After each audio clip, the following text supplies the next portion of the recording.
उमरखेड तालुक्यातील ग्रामीण भागातील मच्छीमार हे दैनंदिन मच्छी विक्रीसाठी कोराडी रोड उमरखेड येथील मच्छी मार्केटवर पूर्णतः अवलंबून असून सदरील मार्केटमध्ये भोई समाज बांधव आपली मच्छी विकून कुटुंबाचा उदरनिर्वाह करतात। परंतु सध्याच्या मच्छी मार्केटमध्ये अपुऱ्या असलेल्या जागेमुळे त्यांना मच्छी विकणे सुद्धा शक्य होत नाही। अनेक वेळी त्यांच्या कुटुंबावर उपासमारीची वेळ येत आहे। त्यामुळे आर्थिक घडी विस्कटलेली असून उमरखेड तालुक्यातील भोई समाज बांधव बेरोजगारीच्या व कर्जबाजारीच्या विळख्यात सापडले आहेत। रिपब्लिकन युवा सेनेच्या नेतृत्वात मुख्याधिकारी, तहसीलदार, उपविभागीय अधिकारी तथा जिल्हाधिकारी यवतमाळ यांच्याकडे 1.5 वर्षापासून संबंधित विषयीचा सातत्याने पाठपुरावा करण्यात येत असून या संदर्भात उमरखेडचे तहसीलदार यांनी आदेश काढून सुद्धा त्याची अंमलबजावणी होत नसून तसेच नगर परिषद उमरखेड यांच्याकडून रिपब्लिकन युवा सेनेला देण्यात आलेले लेखी स्वरूपाचे आश्वासन देखील पाळण्यात आले नसल्या कारणानं रिपब्लिकन युवा सेनेच्या नेतृत्वात उमरखेड नगर परिषदेचे मुख्याधिकारी यांना संबंधित विषयाचे गांभीर्य निदर्शनास आणून देत मच्छी मार्केटमधील जागा तात्काळ उपलब्ध करून देण्यासंदर्भात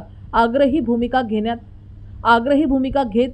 येत्या 8 दिवसाच्या आत न्याय न मिळाल्यास तीव्र आंदोलनाचा इशारा देखील प्रशासनात देण्यात आला आहे। यावेळी जिल्हाध्यक्ष सुनील पाटील चिंचोलकर, शहराध्यक्ष शुद्धोधन दिवेकर, तालुका अध्यक्ष गौतम नवसागरे, तालुका उपाध्यक्ष राजू आगिरे, गजानन भोयर,